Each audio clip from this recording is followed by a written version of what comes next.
reason to think about investing in the growth of the avenues. I think we forget this, but really the city's biggest public spaces are not the parks, are not the city hall plazas, they are the public streets. That's where a city plays out its day-to-day life.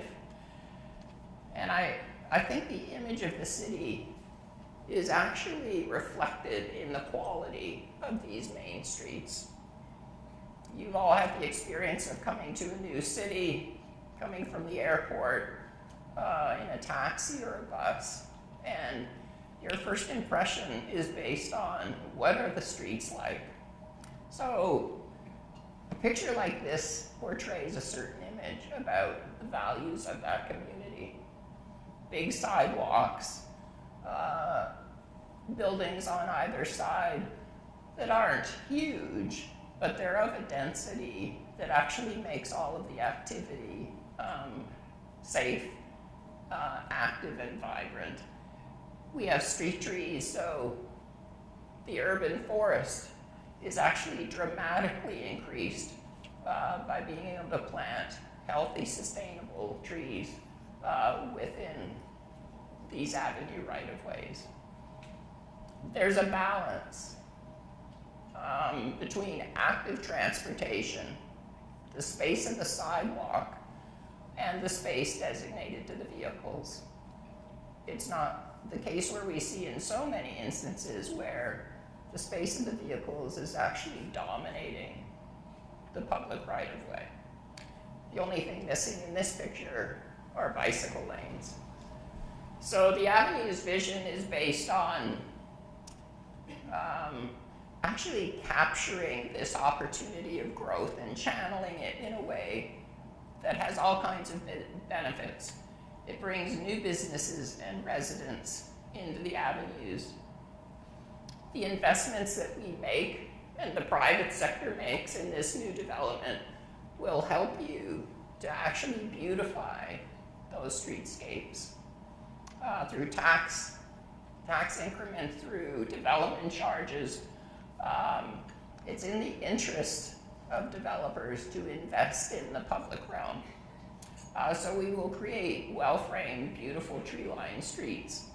We get improved transit because we have a captive base of ridership condensed in an area that can affordably support that transit.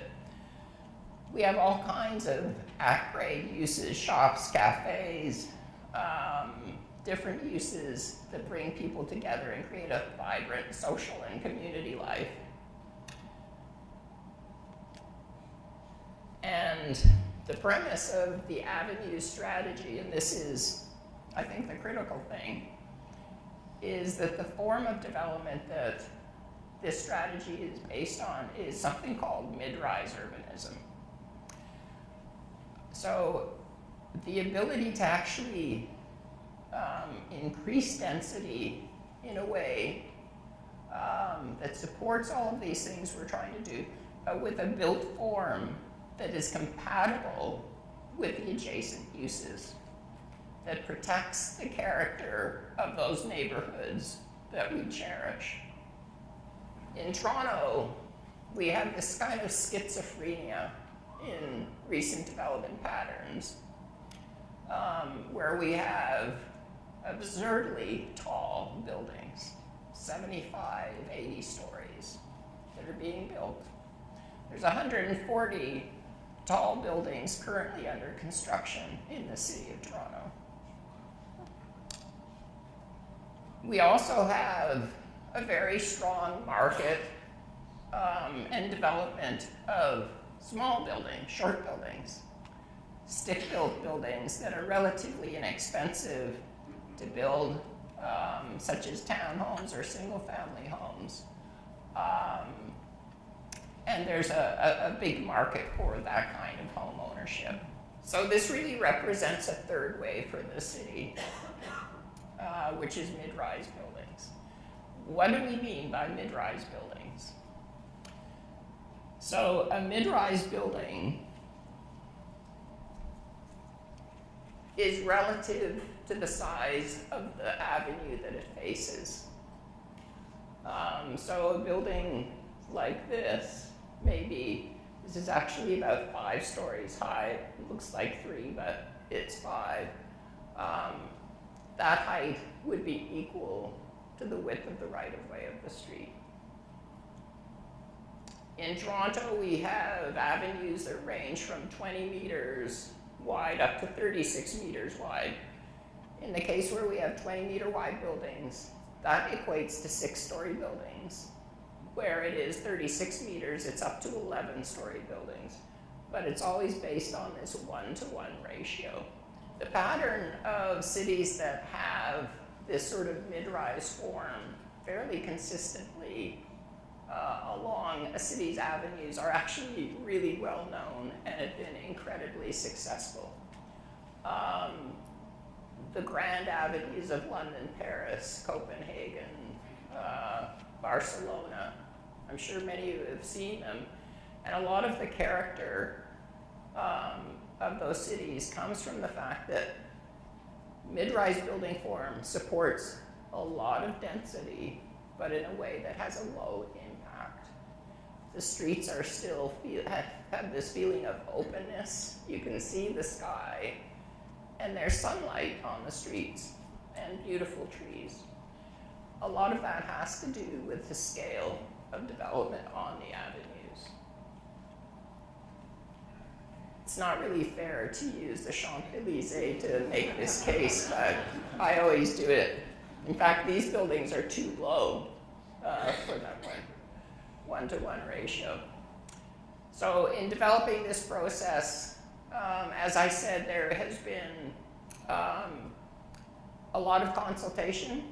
The strategy was actually met with quite a bit of cynicism at the beginning, sort of in diametric ways, where the development community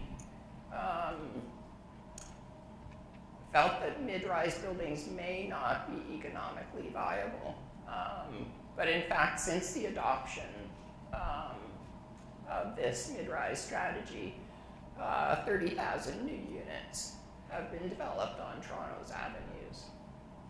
On the other hand, residents within the neighborhoods who, as I said, the intent was to protect the character of those areas, thought that mid-rise, when we said mid-rise, we were talking about 2-story buildings.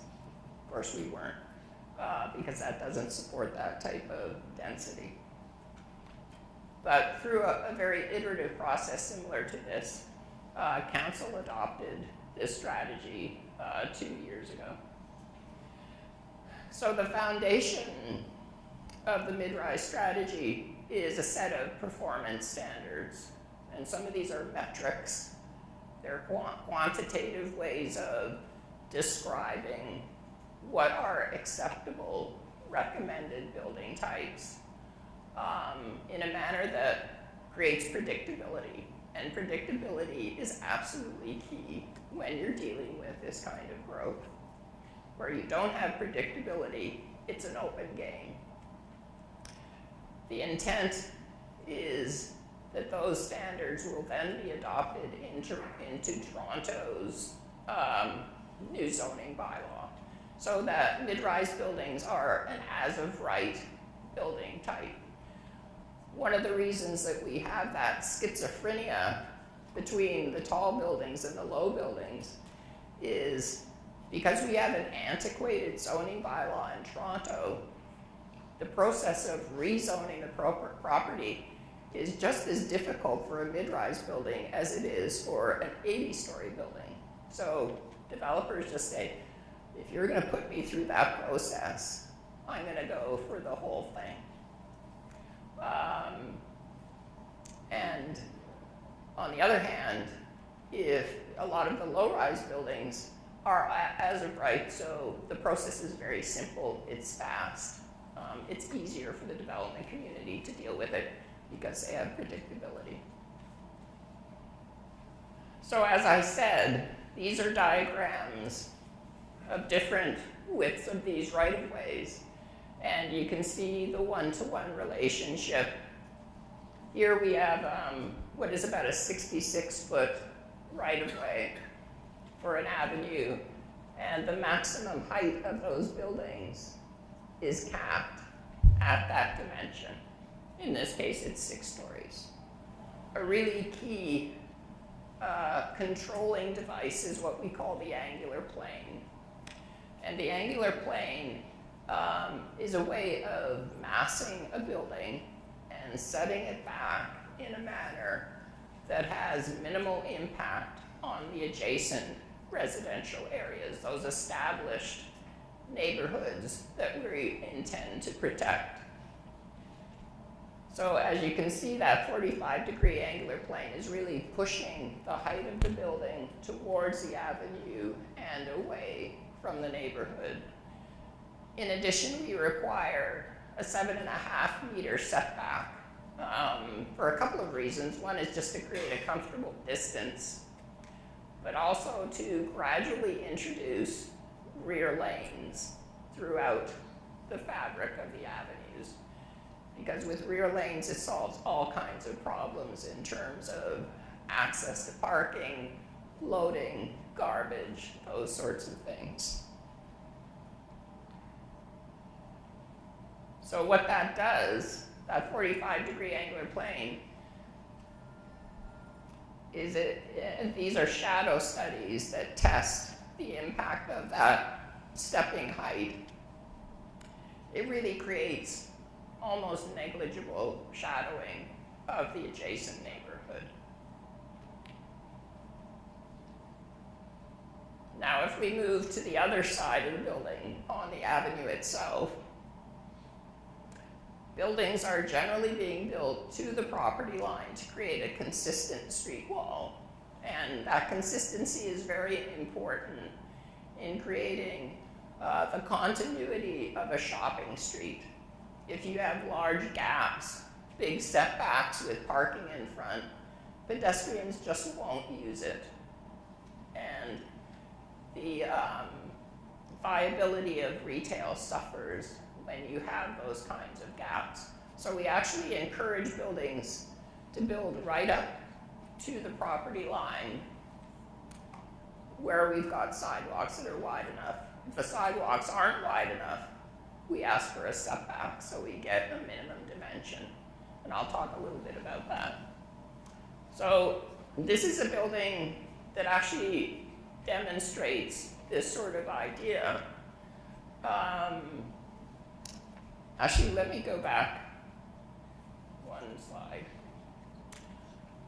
The other key principle here is that the buildings cannot just go up all the way at that height.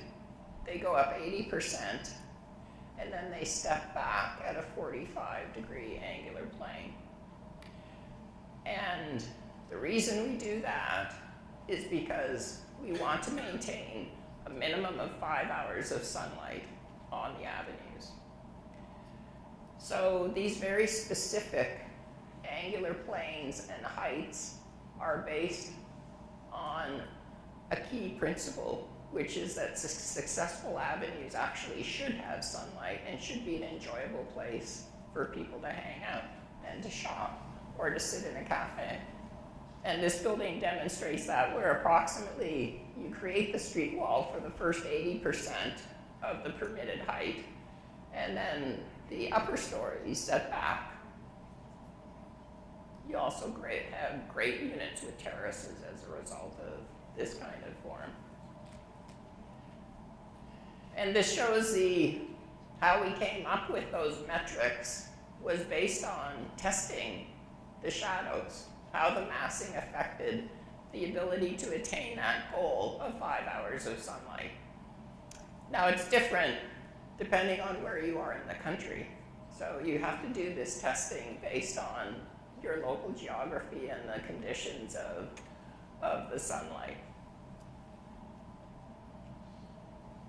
In addition, when buildings get taller than 6 stories, so if we're talking about 7 or 8 story buildings, we also recommend that there be what we call a pedestrian perception setback so that if you're walking down the street, you really have the sense that these buildings are quite moderate in scale because you can't actually see the tops of them because they're setting back. Those kind of recommendations where those setbacks are created should be flexible. It should be up to the architect and the urban designer to make those determinations so everything isn't the same. We do not want to build Paris because we'll never do as good a job.